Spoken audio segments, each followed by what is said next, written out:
पुरंदरे प्रकाशन सादर करीत आहे शिवचरित्र कथन भाग 11।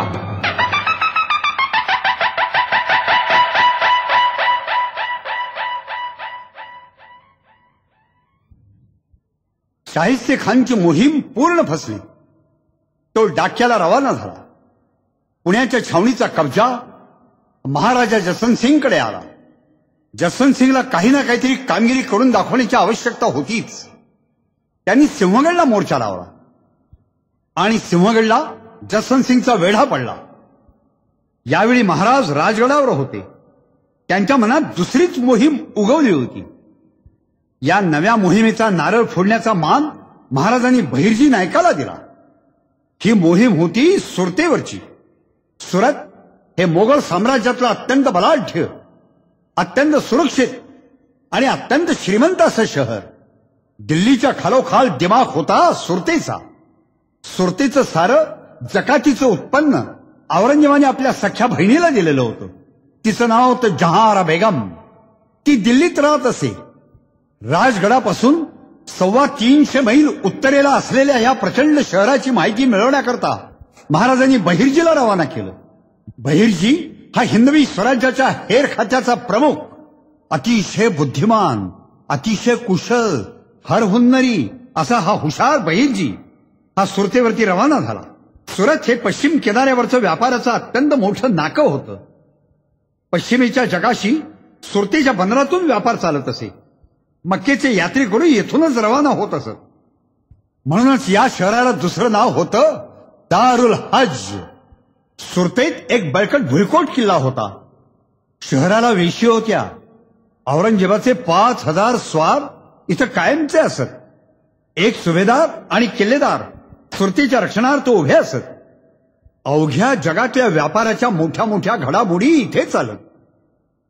टोपीवाले इंग्रज, वलंदेज, अर्मेनी, फ्रान्सिस, युनानी, फिरंगी असे 18 टोपीकर आपापल्या वखारी थाटून या सुरतेत बसले होते। शिवाय इराणी, तुराणी, अरबी, हबशी, बोहरी, खोजा, यहुदी, अफगाणी, मुघली, बलुची इत्यादी परदेशीय व्यापारी इथून व्यापार करीत असत। भरभरून इथून पैसा घेऊन ते जात होते। या सर्व लोकांनी सुरतेची पेठ गजबजलेली होती। युरोपियन व्यापाऱ्यांकडून मोगलांना तोफा, बंदुका, दारुगोळा असा हा सारा माल इथून मिळत असे। औरंगजेबाला कराच्या रूपानं कोट्यवधी रुपयाचं उत्पन्न इथे मिळत होतं। सुरत म्हणजे औरंगजेबाच्या दारातील पारलू मेलेली दुपटी म्हैसच होती। सुरतेची वस्ती 2 लाख होती। सुरतेतील घरांची संख्या सुमारे 7000 होती। इथं 2च वर्ग होते। एक वर्ग म्हणजे अत्यंत श्रीमंत आणि दुसरा वर्ग म्हणजे केवळ मोलमजुरी करणारा गरीब वर्ग। महाराजांचं लक्ष इतक्या लांब सुरतेवर गेलं। त्यांना सुरतेतील संपत्ती हवी होती, स्वराज्यासाठी हवी होती, स्वतःच्या संसारासाठी नव्हे। औरंगजेबाच्या फौजांनी गेली 3 वर्ष रानडुकरासारखी स्वराज्याची खराबी केलेली होती, नासाडी केली होती। याची भरपाई म्हणून महाराजांना सुरतेची 3 कोटी रुपयाची संपत्ती हवी होती। शत्रूकडून झालेल्या या नुकसान भरपाई करता महाराज सुरतेच्या दारात जाणार होते, खंडणी मागण्याकरता। महाराजांनी स्वराज्याची नुकसान भरपाई औरंगजेबाकडे मागितली असती का? आणि मागितली असती तर औरंगजेबांनी ती काय दिली असती? उघड सूड घेऊन, छापा घालून दुश्मनांची दौलत लुटून आणायचा बेत महाराजांनी त्याकरताच आखला। पुण्यापासून सुरतेपर्यंत सर्व प्रदेश मोगली सत्तेखाली होता। म्हणजे शत्रूच्या मुलखात कमीत कमी 150 कोस आत मुसंडी मारून सुरतेपर्यंत पोचायला हवं होतं। एवढा विलक्षण धाडसी बेत होता हा। वाटेत मोगलांचे किल्ले, त्यांचीच लष्करी ठाणी, अवघड वाटा, नद्या, डोंगर आणि समुद्राच्या खाड्याही होत्या। तरी महाराजांना सुरतेची सुरत हवी होती। एखादी मोहीम हाती घेतली की महाराज तिची योजनाबद्ध आणि शिस्तबद्ध पूर्व तयारी केल्याशिवाय पुढचं पाऊल टाकीत नसत। बहिर्जी निघाला आणि सुरतेत जाऊन पोचला। वेषांतर करून आणि नाना तऱ्हेची हुन्नरबाजी करून त्यांनी सुरतेतली माहिती गोळा करायला सुरुवात केली। सुरतेची बाजारपेठ म्हणजे इंद्राचं भांडार होतं। शेकडो दुकानं, शेकडो तऱ्हेच्या मालानं गच्च भरलेली होती। डोळे दिपून जात होते। हिऱ्या मोत्याचे व्यापारी अनेक होते। एका जड जवाहीरवाल्या व्यापाऱ्याच्या दुकानात 28 शेर वजनाच्या मोठ्या आकाराच्या घवघवीत मोत्याच्या लढी होत्या. वीरजी व्होरा या नावाचा एक व्यापारी होता. त्याच्याजवळ 6 पिपं जवाहीर होतं. दुसऱ्या एका व्यापाऱ्याजवळ 30 पिपं सोनं भरलेलं होतं. पेढीवाल्यांच्या पेढ्या आणि सावकारांच्या तिजोऱ्या संपत्तीने ठेचून भरलेल्या होत्या. एका व्यापाऱ्यापाशी 8 कोटी रुपये रोख होते. मुल्ला अब्दुल जाफर या नावाच्या एका व्यापाऱ्याची ठेचून भरलेली 19 गलबतं यावेळी बंदरामध्ये उभी होती. कापड चोपड, मसाल्याचे पदार्थ, केशर, कस्तुरी, चंदन, अत्तर, रेशीम, जरीचं कापड, हस्तिदंताच्या वस्तू, मिन्याची काम केलेली भांडी, गालिचे इत्यादी नाजूक साजूक मालानं कित्येक कोठारं गच्च भरलेली होती. शिवाय सुंदर सुंदर बायकांच्या खरेदी विक्रीचा आणि निर्यातीचाही फार मोठा व्यापार इथून चालत असे. गुलामांचा व्यापार अतिशय तेजीत होता. यावेळी George Oxenden, Volkard Iverson, Henry Gary, Anthony Smith, Nicholas Calestro हे प्रमुख युरोपियन व्यापारी किंवा युरोपियन व्यापारी कंपन्यांचे प्रतिनिधी या सुरतेत राहत होते. आता बहिर्जी नाईक सुरत शहराची अगदी कसून पाहणी करत होता. त्याचे तीक्ष्ण डोळे प्रत्येक भागातून फिरत होते आणि तपशीलवार माहिती गोळा करीत होते. कोणत्या भागात जाण्यासाठी कुठून रस्ते आहेत, पक्क्या चिरेबंदी इमारती कोणाच्या, त्यात घुसायला वाटा कोणत्या, तेलाचे व्यापारी कुठे राहतात, लूट कुठं गोळा करता येणं शक्य आहे, इत्यादी इत्यादी गोष्टींचा तो तपशील गोळा करीत होता. सुरतेचा मोगली सुभेदार होता इनायत खान. हा महाबिलंदर मनुष्य होता. वास्तविक सुरतेच्या रक्षणाकरता 5000 घोडदळ ठेवण्याची औरंगजेबाची त्याला आज्ञा होती आणि जहागीरही होती. पण हा लबाड मनुष्य 5000 लोकांचा तनखा हा औरंगजेबाकडनं घ्यायचा, पण प्रत्यक्षात मात्र 1000 घोडेस्वार तो ठेवायचा आणि बाकीच्या 4000 लोकांचा सारा पगार तो घशात घालायचा. ही रीत फार जुन्या काळापासून चालत आली आहे बरं. कारण स्वाभाविक होतं, इनायत खान असा विचार करीत होता की पश्चिम किनाऱ्यावरची ऐन मोगल साम्राज्यात असलेले हे सुरत शहर या बाजूला दुसरा येतोच कोण, आपल्याला सैन्य जास्त ठेवायची आवश्यकताच काय, सुरतेकडे वाकड्या नजरेने बघायची कोणाची हिंमत आहे. होय, हिंमतच काय, प्रत्यक्ष त्या शिवाजी राजाचा तिसरा डोळा यावेळेला सुरतेत फिरत होता, बहिर्जी नाईक. किल्ल्याचे तट बुरुज अतिशय बळकट होते. किल्ल्याला स्वतंत्र किल्लेदार होता, पण सुरतेचा सर्व अंमल सुभेदाराच्या हाती होता. सुभेदार इनायत खान अत्यंत गाफील आणि दिखाऊ कर्तबगारीचा होता. वास्तविक त्याला इथं नेमलंच कसं याचं आश्चर्य वाटतं. सुरतेत लक्ष्मी होती आणि एक शंखही होता. तो शंख म्हणजे हा इनायत खान सुभेदार. सुरतेची सारी तपशीलवार माहिती घेऊन बहिर्जी नाईक पुन्हा राजगडावर येऊन दाखल झाला आणि सुरतेची तपशीलवार पोथी महाराजांच्या पुढे वाचून तो म्हणाला, महाराज, सुरत मारलियाने अगणित संपत्ती सापडेल. सुरतेवर निघण्याची तयारी जय्यत झाली. 8000 घोडेस्वार महाराजांच्या पुढे उभे राहिले. निघण्याचा दिवस ठरला दिनांक 15 डिसेंबर 1663. जगदंबेचं दर्शन घेऊन आणि आऊसाहेबांचा आशीर्वाद घेऊन महाराज राजगडावरून उतरले. पण याच वेळी राजगडच्या उत्तरेला 11 मैलावरती असलेल्या सिंहगडाला जसवंत सिंगचा वेढा पडलेला होता आणि याच वेढ्याच्या शेजारून अवघ्या 3 मैलावरून महाराज खिंड ओलांडून उत्तरेच्या दिशेला जाणार होते आणि गेले. जसवंत सिंगला पत्ताही नाही की आपल्या शेजारून एक मोठी थुरली फौज ऐन मोगली साम्राज्याच्या पोटामध्ये शिरते. यालाच मोगली गाफीलपणा म्हणतात. फौज सह्याद्रीच्या घाटपाथ्यानं उत्तरेकडे चालायला लागली. बरोबर 15 दिवसांनी महाराज त्र्यंबकेश्वरला येऊन दाखल झाले. हा दिवस होता दिनांक 31 डिसेंबर 1663. त्र्यंबकेश्वर स्वराज्यात नव्हतं, ते मोगली साम्राज्यात होतं. महाराजांचं सैन्य त्र्यंबकेश्वरात प्रवेशल्याबरोबर अवघं गाव घाबरून गेलं. पण ज्या वेळेला त्यांना कळलं की प्रत्यक्ष शिवाजीराजे आलेले आहेत, त्यावेळेला मात्र सारं गाव अतिशय निर्धास्त झालं. महाराजांच्या भोसले घराण्याचे क्षेत्रोपाध्याय, वेदशास्त्र संपन्न आपदेव भट ढेरगे हे स्वतः महाराजांना भेटायला आले.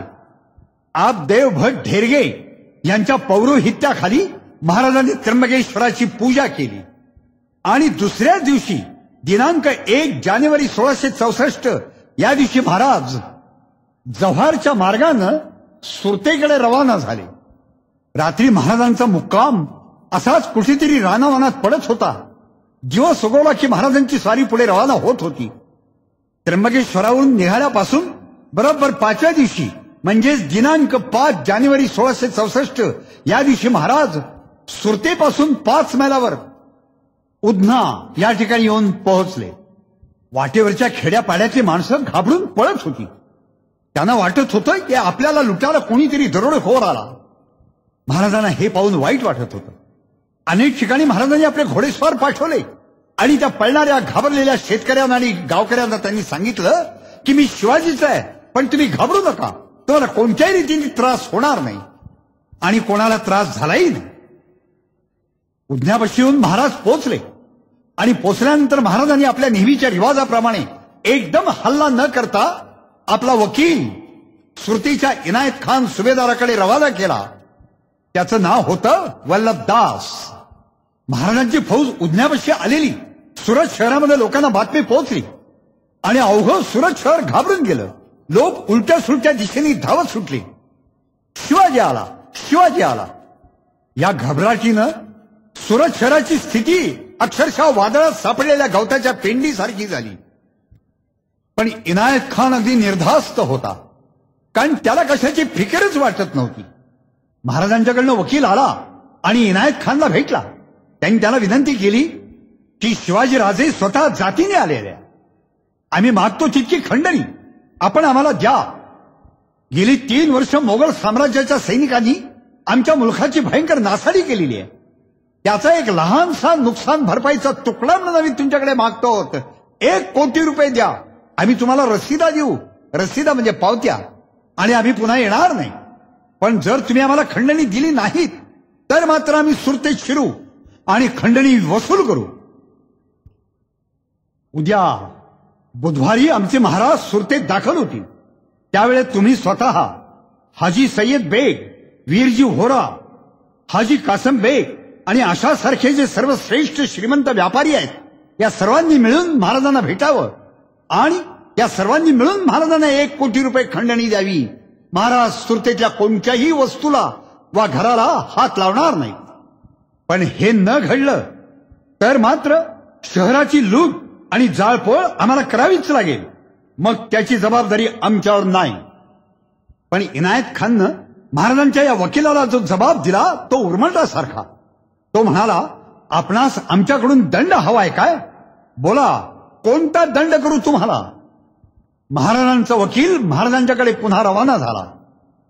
यावेळी सुरत शहरातील इंग्रज व्यापारी आणि इतरही युरोपियन व्यापारी हे अस्वस्थ झालेले होते. इंग्रजांचा प्रतिनिधी जॉर्ज ऑब्झिंडेन हा स्वतः इनायत खानला भेटायला आला आणि त्यांनी म्हटलं की आम्हाला निश्चित कळलंय की शिवाजी आपल्या फौजेनिशी शहराच्या बाहेर आलेला आहे. जर तो शहरात शिरला तर भयंकर धुमाकूळ होईल. सुरतीच्या शहराच्या रक्षणाची जबाबदारी ही आपल्याला पार पाडावीच लागेल. पण जॉर्जच्या या बोलण्यावर इनायत खान हसला आणि म्हणाला, आमची तर कल्पना अशी आहे की तुम्ही इंग्रज लोक म्हणजे फार धाडसी, शूर, आणि तुम्हीच घाबरता. अरे कुठला शिवाजी? शिवाजीचं नाव घेऊन हा कोणीतरी भुलटा दरोडेखोर आलेला आहे. घाबरायचं काहीच कारण नाही. हे इनायत खानचं उत्तर जॉर्जने ऐकलं आणि काय उमगायचं ते तो उमगला. आधीच इनायत खान हा गाफील, बेफिकीर, बेजबाबदार. जॉर्ज आपल्या वखारीत परत गेला. त्याच्या इंग्रज वखारीत 200 माणसं कामाला होती. त्या सर्व लोकांच्या खांद्यावर त्यांनी बंदुका दिल्या आणि या 200 लोकांच्या निशी जॉर्जनी सुरत शहरातनं वाद्य वाजवीत बिगुल्स फुंकीत त्याने रूटमार्च काढला. अगदी आघाडीवरती फडकत होता ईस्ट इंडिया कंपनीचा इंग्रजी झेंडा. पाहिलं केवढं धाडस आहे. 6000 मैलावरून आलेली माणसं सुरत शहरात मिरवणूक काढतायत. ही इंग्रजांची लष्करी मिरवणूक ज्यावेळेला इनायत खानच्या कचेरीच्या समोरून जायला लागली त्यावेळेला इनायत खान सज्जात येऊन हसत होता. स्वतः महाराज बुऱ्हाणपूर दरवाजाच्या बाहेर येऊन दाखल झाले होते. सुरत शहराच्या या दरवाजाचं नाव होतं बुऱ्हाणपूर दरवाजा. या दरवाजाच्या जवळ एक बाग होता. या बागेचं नाव होतं काला बाग. या काला बागेत एका झाडाखाली महाराजांनी आपला मुक्काम टाकला. विना तोशी सुरतेतनं आपल्याला 1 कोटी रुपये खंडणी मिळेल अशी आशा महाराजांना दिसेना. उलट इनायत खान उर्मंटासारखा सतत वागत होता. म्हणून महाराजांनी अखेर हुकूम दिला आणि आपलं सैन्य त्यांनी सुरतेत घुसवलं. पण लूट सुरू झाली नाही. प्रत्येक मोठ्या श्रीमंत माणसाकडून ते खंडणी वसूल करत होते. ही खंडणी फक्त लक्षाधीश आणि कोट्याधीश लोकांच्याकडूनच घेतली जात होती. संपत्तीच्या प्रमाणात 2%, 3%, 4% इथपर्यंतच ती खंडणी मागितली जात होती. आणि जे कोणी खंडणी देत होते त्यांना पावत्या दिल्या जात होत्या की पुन्हा तुमच्या दाराशी कोणी येणार नाही, तुम्हाला त्रास देणार नाही. महाराजांची फौज शहरात शिरलेली पाहिल्याबरोबर हा इनायत खान आपली स्वतःची 1000 फौज घेऊन महाराजांच्या फौजेवरती हल्ला करण्याच्या ऐवजी शहरात असलेल्या किल्ल्यात जाऊन लपून बसला आणि त्यांनी किल्ल्याचे दरवाजे बंद करून घेतले. महाराजांच्या समोर खंडण्यांचे ढीग येऊन पडायला लागले. कोणत्याही गरीबाच्या घराला महाराजांच्या कोणत्याही सैनिकांनी धक्काही लावला नाही. एक मोठी विलक्षण हकीकत घडली. या सुरत शहराच्या बाहेरच्या बाजूला काही अंतरावर एक घर होतं. या एकाच घरामध्ये एक युरोपियन बाई राहत होती. ही बाई हॉलंड देशातली होती. ही विधवा होती. तिच्या घरात काही मुलं आणि तीच फक्त होती. नवरा नुकताच मरून गेला होता. तो व्यापार करीत असे आणि त्याच निमित्ताने हे घराणं हे सुरतीत आलेलं होतं. संपूर्ण दिवसात तिच्या घराकडे कोणीही फिरकलं नाही. पण रात्र झाली, अंधार पडला आणि तिच्या घराच्या रोखानं काही घोडेस्वार मशाली घेऊन दौडत येताना तिला दिसायला लागले आणि घोड्यांच्या टापांचे आवाजही तिला हळूहळू वाढत्या प्रमाणात ऐकू येऊ लागले. ते घोडेस्वार मराठी होते. ती बाई घाबरली आणि आपल्या पोराबाळांना घेऊन फक्त दार खिडक्या बंद करून आत बसली. दुसरं काय करणार? घोड्यांच्या टापा जवळ येत गेल्या आणि तिच्या घराच्या बाहेर येऊन त्या थांबल्या. प्रत्येक क्षण हा भयंकर होता. 1 क्षण गेला, 2 क्षण गेले, बराच वेळ गेला, पण बाहेर उभे राहिलेले घोडेस्वार काहीच करत नव्हते, नुसतेच उभे होते. हे त्या बाईला घरात जाणवलं. तिने धाडस केलं. तिने दार उघडलं. मशालींच्या उजेडात ती सैनिकांना दिसली आणि सैनिक तिला दिसले. आणि मग ती खाणाखुणा करीत मोडक्या तोडक्या हिंदी भाषेत त्या मराठी सैनिकांना म्हणाली की तुम्ही लोक शिवाजी राजाचे लोक. सैनिकांनी पण हा म्हटलं. तेव्हा ती म्हणाली मग तुम्ही लोक अजून घरात कसे नाही आला? आम्हाला मारलं कसं नाही? आमचं हे घर जाळलं कसं नाही? तेव्हा ते सैनिकही तिला म्हणाले नाही बाई, या घरात एक बाई राहते, लहान मुलं आहेत. तेव्हा या घराला चुकून माकूनही रात्री अपरात्री कोणी त्रास देऊ नये म्हणून रात्रभर या घरावरची पहारा करण्याकरता, या घराचं रक्षण करण्याकरता आमच्या शिवाजी राजांनी आम्हाला पाठवलेलं आहे. बाई तुम्ही काय काळजी करू नका, तुम्ही निर्धास्त राहा. याच वेळी महाराज आपल्या तळावरती होते आणि पहिल्या दिवशी आणखीन एक गोष्ट घडली. या सुरत शहरामध्ये एक चर्च होतं आणि या चर्चमध्ये कॅप्युसिन ख्रिश्चन मिशनचा एक फ्रेंच प्रिस्ट आपलं काम करीत तिथं राहत होता. त्याचं एक अनाथालय होतं. तो गोरगरिबांना उपचार करीत असे. शिवाय त्याचं चर्चही अतिशय चांगल्या पद्धतीने तो चालवित होता. आपल्या हातात बायबल आणि गळ्यात क्रॉस घालून हा शिवाजी महाराजांना भेटायला स्वतः आला. याचं नाव होतं रेव्हरंड एम्ब्रॉस. येताना वाटेमध्ये त्याला कोणीही त्रास दिला नाही, कोणी अडवलं नाही किंवा कोणत्याही मराठी सैनिकांनी त्याच्यावर घाव घातला नाही. तो महाराजांच्या मुक्कामापर्यंत येऊन पोहोचला आणि महाराजांना त्यांनी कळवलं की मी आपल्याला भेटायला आलेलो आहे. त्या महाराजांनी पण त्याला परवानगी दिली आणि तो महाराजांच्या समोर येऊन उभा राहिला आणि हिंदीत म्हणाला की आपलं आणि औरंगजेब बादशाहचं काही राजकीय भांडण आहे म्हणून आपण या शहरावरती चाल करून आलेला आहात. आम्हाला त्या राजकारणाशी काहीही कर्तव्य नाही, पण मी आपल्याला एक नम्र विनंती करायला आलेलो आहे. माझे इथे एक चर्च आहे, माझे इथे एक अनाथालय आहे. मी गोरगरीब अशा दुबळ्या पांगळ्या लोकांना उपचार करीत असतो, तेव्हा निदान आपण आपल्या सैनिकांच्याकडनं आमच्या लोकांची प्राणहानी व रक्तपात करू नये, ही विनंती मी आपल्याला करतोय. हे ऐकल्याबरोबर महाराज त्याला म्हणाले, तुम्हाला कोणी सांगितलं की मी तुमचा रक्तपात करणार आहे म्हणून?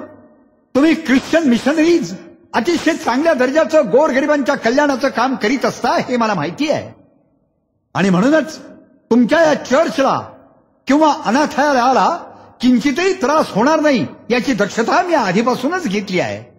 याच कारणाकरता आपण आला नसतात तरीही चाललं असतं, पण आपण निर्धास्त राहा.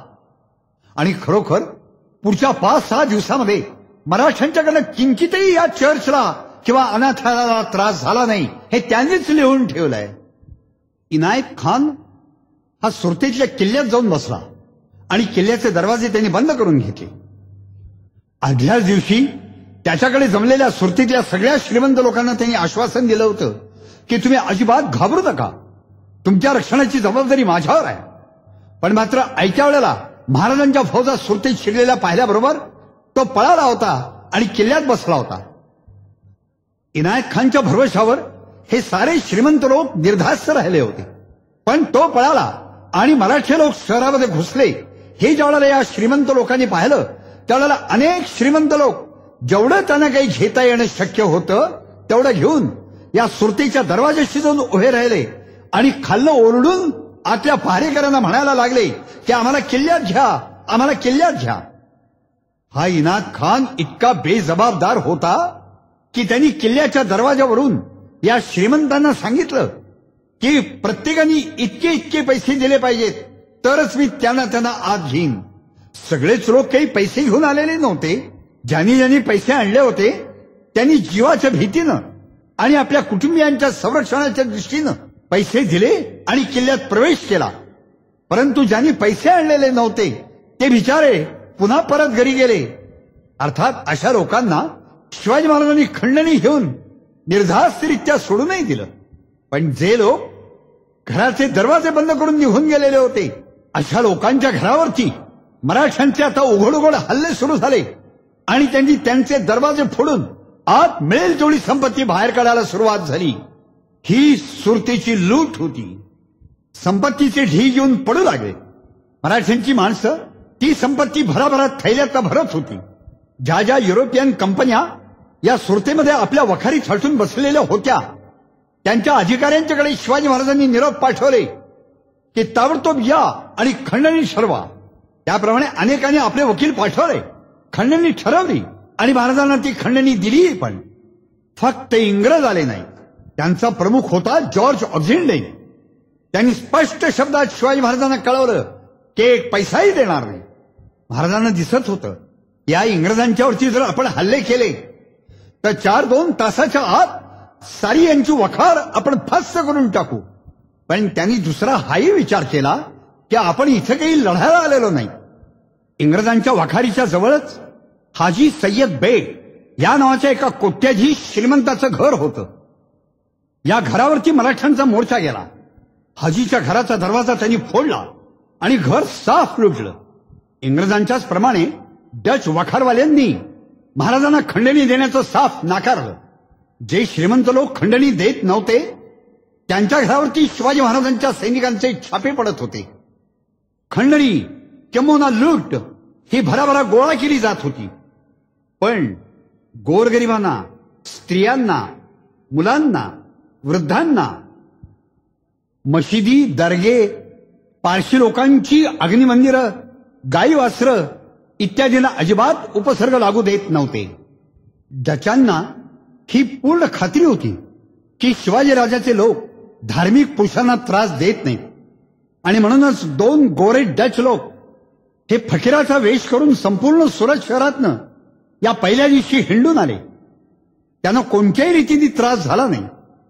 नंतर ते स्वतःच्या वखारीत आले आणि त्यांनी शहरात चाललेल्या मराठ्यांच्या सर्व लुटीची हकीकत लिहून ठेवली. लुटीचा दुसरा दिवस उजाडला. हा दिवस होता 7 जानेवारी 1664. सकाळीच मराठ्यांचा छापा पडला वीरजी होरा या व्यापाऱ्याच्या घरावर. या घरामध्ये 38 शेर मोती मिळाले. मग वीरजी होरा कुठे गेला होता? तो पळून किल्ल्यात जाऊन बसला होता इनायत खानच्या आश्रयाला. याच दिवशीचे सकाळचे 10 वाजले आणि सुरतेच्या किल्ल्याचा दरवाजा किंचित हल्ला, उघडला गेला. म्हणजे इनायत खान आपली फौज घेऊन बाहेर महाराजांच्यावरती हल्ला करायला चालून येणार होता की काय? छे छे. फक्त किल्ल्यातनं बाहेर पडला एक वकील. इनायत खाननंच त्याला महाराजांच्याकडे रवाना केलं. त्याने महाराजांच्या भेटीची परवानगी मागितली. महाराजांना कळवण्यात आलं. महाराजांनी परवानगी दिली आणि हा वकील महाराजांच्या समोर येऊन उभा राहिला. महाराज एका झाडाखाली एका किंचित उंचट अशा आसनावरती बसलेले होते. हा वकील आणि महाराज यांच्यामध्ये काही पावलांचं अंतर होतं. वकील नम्रतेनं बोलत होता. तो महाराजांना म्हणाला, महाराज साहेब, सुरतेचे सुभेदार इनायत खान साहेब यांच्याकडून मी वकील म्हणून आलेलो आहे. इनायत खान साहेबांची आपल्याला विनंती आहे.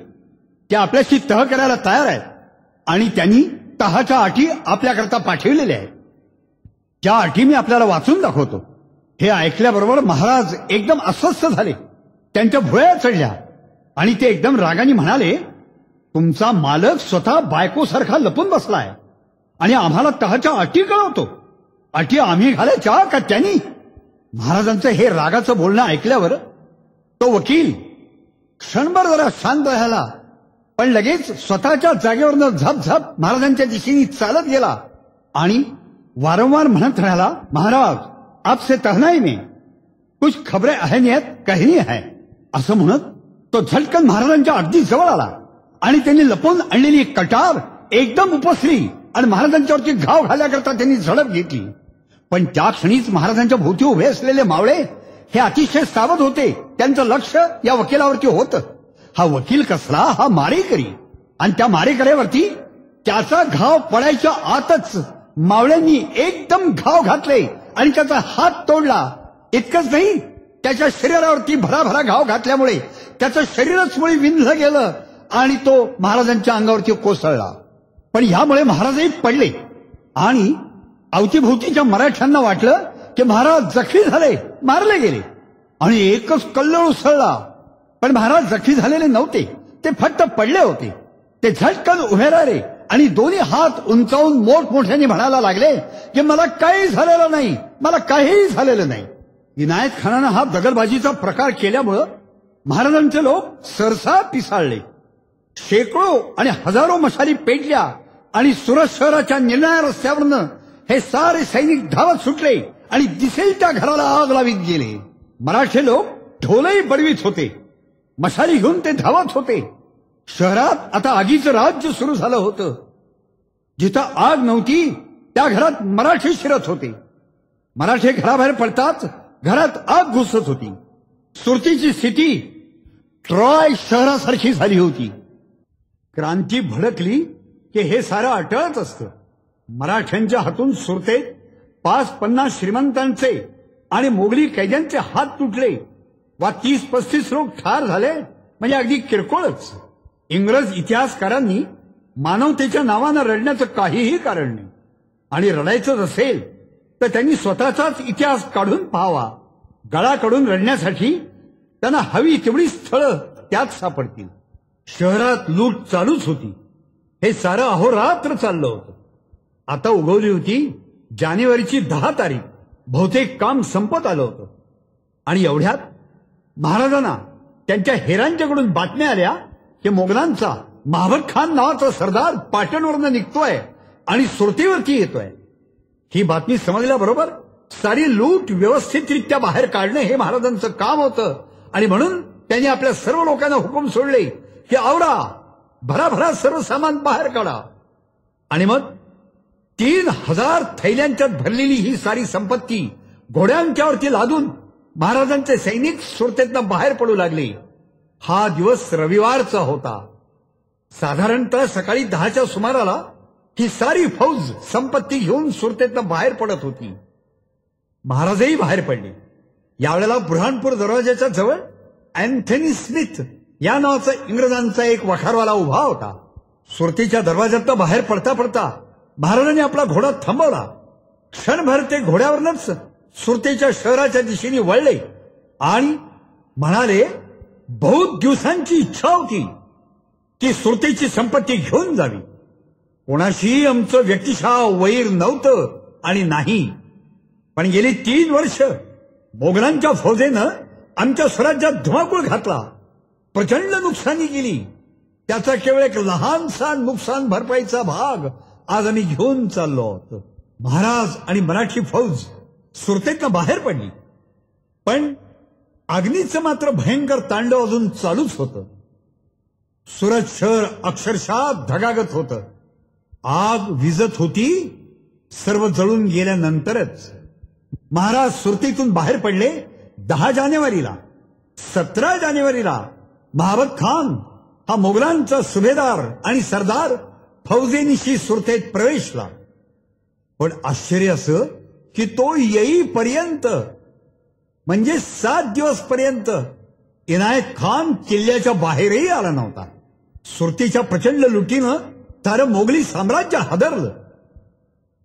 सुरतीच्या लुटीची खबर औरंगजेबाला लाहोरला समजली. जानेवारीच्या सुरुवातीसच तो नुकताच काश्मीरहून लाहोरला गेला होता. सुरतीची राख रांगोळी झाली. सुरत साफ लुटली गेली आणि आगीच्या भस्मस्थानी पडली हे त्याला समजलं आणि तो भयंकर संतापला. पण आता संतापायची त्याला सवयच झालेली होती. पण औरंगजेबापेक्षाही जास्त संतापली असेल तर ती एक व्यक्ती, आणि ती म्हणजे औरंगजेबाची सख्खी बहीण जहारा बेगम. कारण सुरतेचं सारं जकातीचं उत्पन्न तिच्याच बापानं म्हणजे शहाजहाननं तिला ते लावून दिलेलं होतं. ते उत्पन्नच संपलं. महाराज झपाट्यानं घाट चढून देशावर आले. संपूर्ण लूट सुखरूपरित्या घाटावर चढली. महाराज आता राजगडकडे निघालेले होते. प्रत्येक स्वाराला ते गोड ओझं हलकं वाटत होतं. महाराज आता आईसाहेबांना भेटायला आतुरले होते. संक्रांतीचा सण केव्हाच उलटून गेला होता. ही सारी संपत्ती घेऊन महाराज घाट माथ्यानं लोणावळ्याजवळ येऊन पोहोचले. लोणावळ्याच्या जवळ 2 अतिशय प्रसिद्ध किल्ले होते. एका किल्ल्याचं नाव लोहगड आणि दुसऱ्या किल्ल्याचं नाव विसापूर. महाराजांनी नेताजी पालकरांना हुकूम केला की ही सारी संपत्ती तूर्त लोहगडावरती ठेवा. जेवढी संपत्ती सुरतेतनं बाहेर काढली ना, तेवढी सर्वच्या सर्व स्वराज्यातल्या किल्ल्यावर येऊन दाखल झाली. यातली गुंजवरही संपत्ती कोणा मावळ्यानं स्वतःजवळ ठेवली नाही वा घरी नेली नाही. इतकंच काय, पण महाराजांनी स्वतःच्या संसारासाठी या लुटीपैकी बारीकशीही गोष्ट घरात घेतली नाही. सारी संपत्ती लोहगडावर ठेवून महाराज सड्या स्वारीनिशी राजगडकडे निघाले. सन 1664च्या या जानेवारी महिन्यात शहाजी राजांचा मुक्काम कर्नाटकात होदिगिरी या ठिकाणी होता. शहाजी राजे आता फार थकलेले होते, तरीही हाडातली चळवळ अद्याप शमलेली नव्हती. त्यांना शिकारीची फार तलफ आली. त्या दिवशी मिती होती शके 1585 माघ शुद्ध पंचमी, म्हणजेच दिनांक 23 जानेवारी 1664. या दिवशी ते शिकारीला निघाले. होदिगिरीच्या जंगलात राजे शिरले आणि एवढ्यात एक शिकार झरकन त्यांच्या समोरून पळत जाताना त्यांना दिसली. राजाने लगेच टाच म्हणून पाठलाग करण्यास सुरुवात केली. घोडा तुफान दौडत होता. राजांची नजर शिकारीवरती होती. एवढ्यात एकदम घोड्याची टाच रानवेलीच्या भेंडोळीत अडकली आणि घोडा अत्यंत वेगात दौडत असतानाच धाडकन कोसळला. राजे दणकन जमिनीवरती आदळले गेले. भयंकर जखमी झाले. राजे जागच्या जागी विशुद्ध झाले. लोकांची हाकाहाक आणि धावाधाव सुरू झाली. राजांना त्यांनी ताबडतोब उचलून नेलं. खूप औषधोपचार केले. ती मृत्यूशी झटापट त्यांची आता चालू होती. राजांचे धाकटे चिरंजीव म्हणजे शिवाजी महाराजांचे धाकटे भाऊ व्यंकोजी राजे शेजारीच होते. अखेर सर्व उपाय थकले आणि राजांनी या जगाचा निरोप घेतला. महाराज शहाजी राजांचं और्ध्वदेहिक व्यंकोजी राजांनी केलं. शहाजी राजांच्या मृत्यूच्या 13व्या दिवशी ही बातमी राजगडावर येऊन पोहोचली. राजगडावर जणू विजेचा लोळच आकाशातून कोसळला. राजवाड्यात बातमी गेली. एकच रडारड सुरू झाली. किल्ला दुःखाच्या धुक्यात लुप्त झाला. आणि मग आऊसाहेबांची स्थिती ती तर कशी सांगावी. 52-53 वर्षापूर्वी सोन्या मोत्याच्या अलंकारांनी झाकून सजून गेलेली ती हसरी लाजरी कोमल लहानगी जिजाऊ किशोर वयाच्या देखण्या शहाजीराजांचं बोट धरून भोसल्यांच्या संसारात प्रवेशली. वाद्यांच्या दणदणाटात वज्रचुडे मंडित सकल सौभाग्य संपन्न जिजाऊ भोसल्यांच्या देव्हाऱ्यातील लक्ष्मी झाली. शहाजीराजांची लाडकी राणी झाली. हसरा नवरा लाजरी नवरी न्यारा संसार सुरू झाला. पुढे शिवाजीराजांचा सारखा अलौकिक पुत्र जन्माला आला. संसाराची सार्थकता झाली. जीवित धन्य धन्य झालं. जिजाऊ साहेब खरोखर सकल सौभाग्य संपन्न शोभू लागल्या. आलेली सारी अरिष्ट तुळजाभवानीनं आपल्या ढालीवरती झेलली. सुलतानांच्या तलवारीच बोथट ठरल्या. अनेक संकटातून शहाजीराजे आणि चिरंजीव शिवाजीराजेही सलामत सुटत आले. जिजाऊ साहेबांचं कुंकू बळकट, भाग्य थोर. जिजाऊ साहेबांनी आता फक्त एकच हौस मनामध्ये ठेवली होती. चुड्या बांगड्यानिशी भरल्या मळवटानिशी खणा नारळाची शेवटची ओटी घेऊन हळदी कुंकवाच्या सड्यावरून स्वर्गी जायचं. आता संध्याकाळ होत आलीच होती. औक्षाच्या 4 घटका फक्त उरल्या होत्या. एवढा शेवटचा डाव जिंकायचा होता. पण वज्राघात झाला. खुदिगिरीच्या जंगलात आऊसाहेबांच्या कुंकवाचा करंडा सांडला. मृत्यूने केलेला हा पराभव आऊसाहेबांना सहन झाला नाही.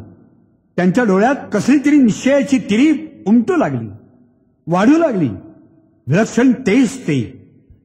आऊसाहेबांची नजर पोलादाहूनही कणखर असा पडदा भेदत भेदत गेली आणि त्यांनी निर्धाराच्या स्वरात आपल्या भोवतीच्या मंडळींना सांगितलं, आम्ही जाणार, सती जाणार. आमची तयारी करा, आमची पाठवणी करा. यावेळी महाराज राजगडावरती नव्हते. अजून ते यायचेच होते. राजगडापासून सुमारे 1 मजलेवरती ते येऊन पोहोचले होते. हे त्याच्या त्यात सुदैव म्हणायचं. तीर्थरूप साहेबांच्या मरणाची बातमी महाराजांना या ठिकाणी समजली. कुऱ्हाडीचा घावच सोडून त्यांच्या काळजावर पडला. आऊसाहेबांच्याकडे ते धावले. महाराजांनी हंबरडा फोडला. महाराज राजगडावरती येऊन पोहोचले. आई, आपली आई कोणत्या व्रताची व्रतवती आहे हे त्यांना पक्क माहिती होतं. म्हणूनच ते वासराच्या धावणीने धावत होते. ते जास्तच कळवळले. सारी पृथ्वी डळमळते. भयंकर झंझावात सुटलाय आणि आपण प्रेमाच्या 2 पंखापासून दूर दूर फेकले जात आहोत असंच जणू महाराजांना वाटत होतं. महाराज वासरासारखे धावत आले. त्यांनी दुःखानं हंबरडा फोडून आऊसाहेबांच्या गळाला मिठीच मारली. महाराजांच्या दुःखाला पारावार राहिला नाही. शोकाचा डोंब उसळला. तरीही आऊसाहेबांच्या मुद्रेवरचा निश्चय किंचितही ढळलेला नव्हता, ढळत नव्हता. प्रत्यक्ष एकुलता एक मुलगा कळवळून हाक मारत होता तरी त्यांची समाधी भंग पावत नव्हती. सतीची समाधी ही, सतीचा करार हा, सतीच्या नेत्री कधीही आसू येत नाहीत. महाराज कळवळून विनवित होते की आऊसाहेब, तुम्ही सती जाऊ नका. तुम्ही गेलात तर मी कोणाकडे पाहावं. वडील निघून गेले. आता तुम्हीही चाललात. मी काय करू.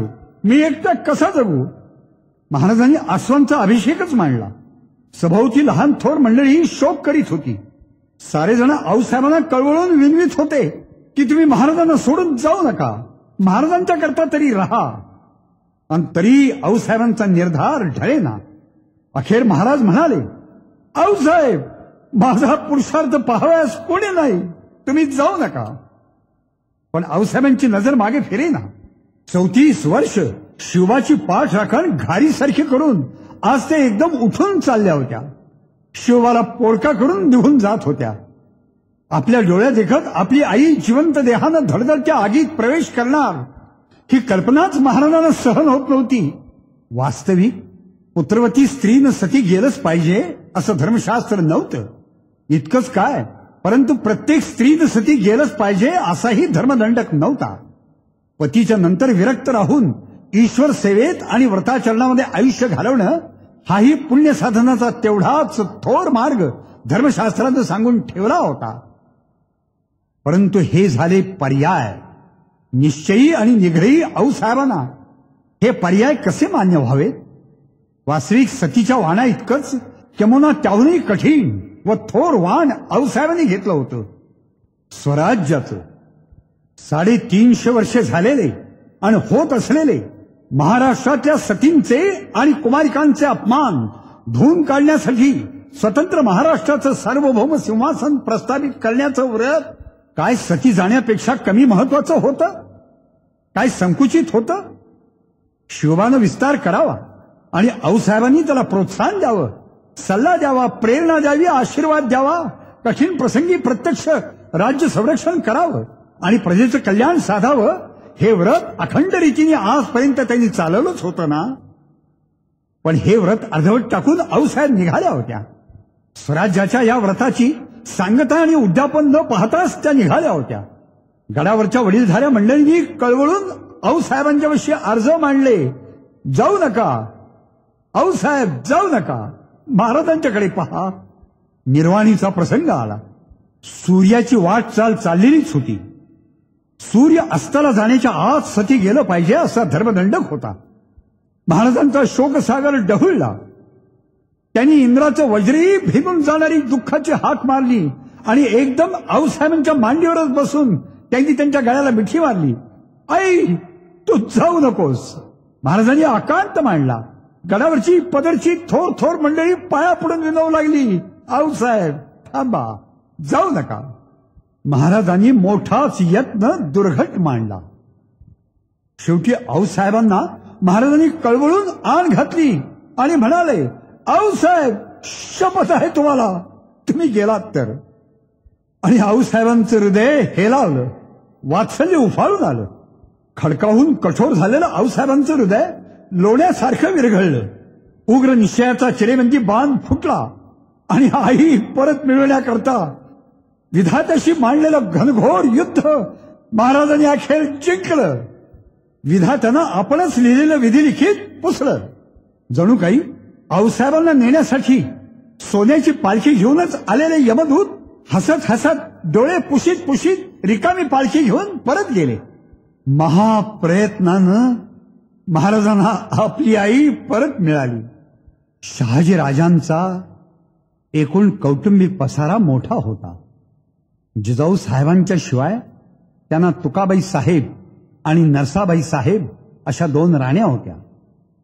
तुकाबाई साहेबांच्या पोटी एकोजी राजे यांचा जन्म झाला आणि नरसाबाई साहेबांच्या पोटी संताजी राजे या नावाचा एक पुत्र जन्माला आला. याशिवाय शहाजीराजांना उपस्त्रिया अनेक होत्या. रायभानजी राजे, प्रतापजी राजे, भिवजी राजे, कोयाजी राजे, हिरोजी राजे हे राजांचे दासीपुत्र. तेही आपापल्या परीने शूर आणि हुशार होते. त्यात कोयाजी राजे तर कलाभिज्ञ होते. त्यांना नृत्यकलेचेही ज्ञान होतं. शिवाजी महाराजांचे सख्खे थोरले भाऊ कैलासवासी संभाजीराजे यांच्या पत्नी जयंतीबाई साहेब या शहाजीराजांच्या पाशीच असत. त्या फार धार्मिक होत्या. त्याने एक पुत्र होता. त्याचं नाव होतं उमाजी राजे. एकोजी राजांचंही लग्न झालेलं होतं. त्यांच्या राणीचं नाव होतं दीपाऊ साहेब. या फार दूरदर्शी, हुशार आणि अत्यंत सुस्वभावी होत्या. त्या स्वतः कवयित्रीही होत्या. त्यांनी केलेल्या अनेक कविता सापडल्या आहेत. शहाजीराजांची समाधी एकोजी राजांनी होदीगिरीच्या जवळ बांधली आणि समाधीवरती कानडीत शिलालेख लिहिला, श्री शहाजीराजन समाधी. समाधीच्या पूजा अर्चेची व्यवस्था करण्यात आली. नंदादीप तेवत राहू लागला. या सर्व खर्चाकरता होदीगिऱ्याच्या शेजारी यरगटन हळ्ळी या गावाची सनद बादशहानं स्वतः करून दिली. कैलासवासी तीर्थरूप महाराज साहेब शहाजीराजे यांचं श्राद्ध शिवाजी महाराजांनी अतिशय श्रद्धेनं राजगडावर पार पाडलं. त्यांनी विपुल द्रव्य खर्च करून दानधर्म केला. दुःखितांचं सांत्वन करण्याचं खरं सामर्थ्य काळाच्याच हाती असतं. मानवानी करायचं ते केवळ कर्तव्य आणि विवेक. महाराज थोर कर्मयोगी विचारवंत होते. सारं दुःख त्यांनी मोठ्या विवेकानं गिळलं. आऊसाहेबांचं दुःख तर अपार होतं, पण आऊसाहेबांच्या दुःखावरती सतत फुंकर घालण्याकरताच महाराज शिवाजीराजे सतत 6 महिने केवळ राजगडावरती राहिले. वास्तविक एका जागेवरती फार काळ राहावं हा महाराजांचा स्वभावही नव्हता आणि त्यांचा व्यापही मोठा होता. शाहिस्ते खानावरती छापा पडल्यानंतर जसवंत सिंगानं सिंहगडला वेढा घातला. तो वेढा अजूनही चालूच होता. सारा पावसाळा या वेढ्यातच गेला. पावसाळा संपला, हिवाळाही संपत आला आणि तरीही वेढा चालूच होता. जवळजवळ 30,000 फौजेनिशी जसवंत सिंग सिंहगडाला मोर्चे लावून बसला होता आणि त्याच्यावरती मारा सतत चालला होता. इतके महिने होऊन गेले होते तरीही सिंहगडचा साधा चिराई ढासळलेला नव्हता. जसवंत सिंग जीव तोडून महाराजांच्या विरुद्ध लढत होता. तरीही असंख्य लोकांचा त्याच्यावरती रोष होता की तो आतून शिवाजीराजाला फितूर आहे आणि म्हणूनच शाहिस्ते खानवरती शिवाजीराजाचा छापा पडू शकला. केवढा अपमान त्या निष्ठावंत गुलामाचा. आपला आणि शिवाजीराजाचा काहीही संबंध नाही आणि आपण शिवाजीराजाचे पक्के वैरीच आहोत हे सिद्ध करण्याकरता जसवंत सिंग कोशिश करत होता. कोशिश 10 महिने चालू होती पण त्यात त्याला यश मिळत नव्हतं.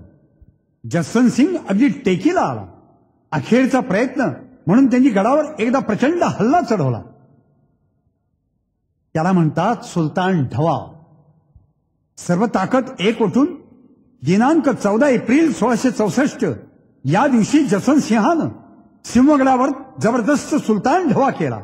जणू रावणानं सबंध हिमालय उचलण्याकरताच हात घातला.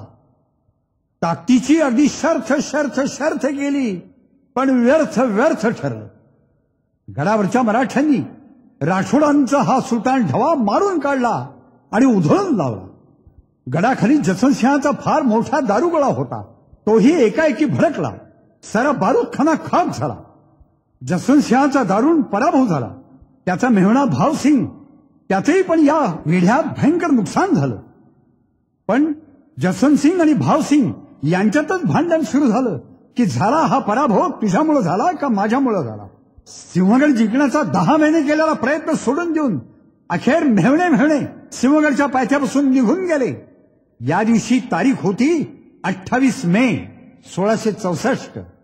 जसवंत सिंग वेढा उठवून निघून गेल्यानंतर 2च दिवसांनी म्हणजे दिनांक 30 मे 1664 या दिवशी स्वतः शिवाजी महाराज सिंहगडावरती आले आणि त्यांनी आपला हा लाडका किल्ला हिंडून पाहिला. महाराजांनी याच वेळी सरसेनापती नेताजी पालकर यांना मोगली मुलखात धुमाकूळ घालण्यास पाठवून दिलं. त्याचप्रमाणे कोकणात आरमार वाट पाहतच होतं. महाराजांनी दर्या सारंगास पश्चिम समुद्रावरती शत्रूचं जहाजही फिरकू देऊ नका, साफ लुटा, बुडवा, मारा असे हुकूम पाठवले. ते स्वतःही स्वराज्याच्या उत्तर सरहद्दीवरती येऊन दाखल झाले. नेताजीनं मोगल सरदारांना सतावून सोडलं होतं. त्याला आवरणं मोगलांच्या ताकदीबाहेर गेलं होतं. समुद्रावर भगव्या झेंड्याची जहाजं दिसली की शत्रूच्या जहाजांना कंप सुटत होता. तिथं दयामाया नव्हती. दर्या सारंगानं अरबस्थानाकडे जाणारी अनेक जहाजं साफ लुटली. स्वतः महाराज अहमदनगर प्रांतात शिरले. त्यांनी दुसऱ्यांदा अहमदनगर लुटून फास्ट गेलं. पूर्वी असाच एक तडाखा त्यांनी या प्रांताला दिला होता. त्यांनी औरंगाबादेपर्यंत झळक मारली. मोगलांचे हाल मोगलांनाच माहिती.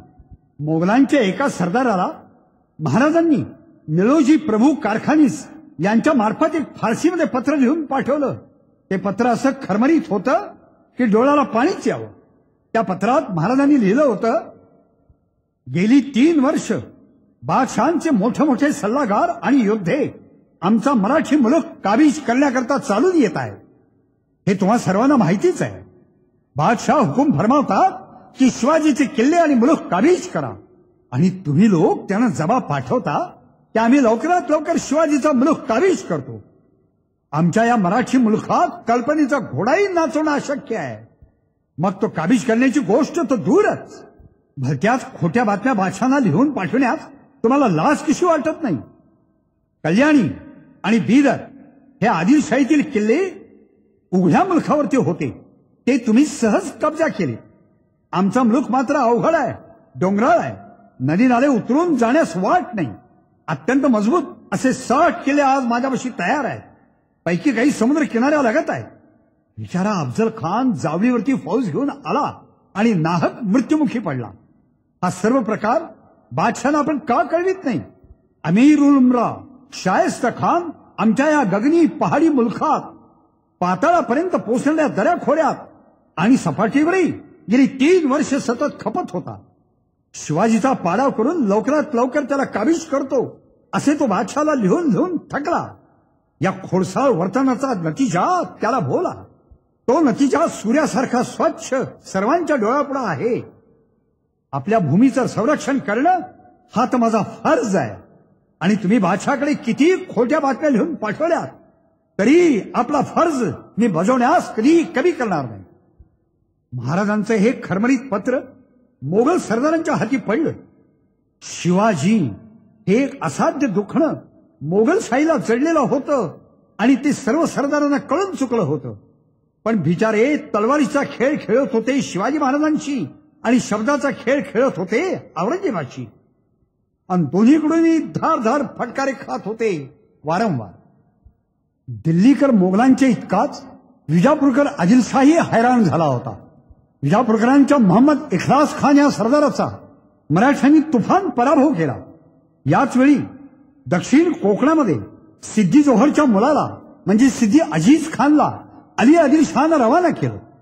परंतु हा सिद्दी अजीज खान कुडाळ सावंतवाडीच्या परिसरात जाऊन पोचतो न पोचतो तर तेवढ्यात अचानक मरण पावला. त्याला काय झालं नेमकं कोण जाणे, पण मोहीम मात्र बारगळली. आणि मग एके दिवशी अगदी अकस्मात आदिलशाह बादशाहनं एक गंमत केली. एकदा नेहमीप्रमाणे दरबार भरला. बडे बडे सरदार नवाब आणि उमराव दरबारात आलेले होते. आणि ते पाहून या आदिलशहानं अचानक तबकात विड्याची पानं आणून ठेवली आणि बादशाह एकदम सर्वांना उद्देशून म्हणाला, बोलो, है कोई इस दरबार के वजीरों में ऐसा बहादुर जो शिवाजी के ऊपर दबाव डालकर अब की शमशीर का दिमाग बादशाह औरंगजेब को भी बता सके. याही वेळी एक पटाई शेर पुढे आलाच. मोठ्या तोलाचा, मोठ्या इकबाराचा, सर्वांपेक्षा मशहूर. शमशेर बहादुरीत तर केवळ रुस्तम आणि अकलमंदीत तर तजुर्बेकार अफलातून. कोण हा? खवास खान, आदिलशाहीतील एक नामवंत योद्धा.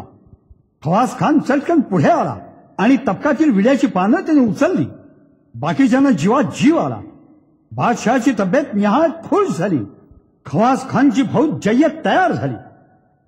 या फौजेत महाराजांच्या विरुद्ध लढण्यासाठी प्रत्यक्ष भोसले घराण्यातीलच एक पुरुष सिद्ध झाला. ठाऊक आहे कोण तो? एकोजीराजे भोसले, प्रत्यक्ष शिवाजी महाराजांचे धाकटे भाऊ. वडिलांच्या मृत्यूनंतर एकमेकांची भेट आता रणांगणावरती होणार होती, एकमेकांचे शत्रू म्हणून.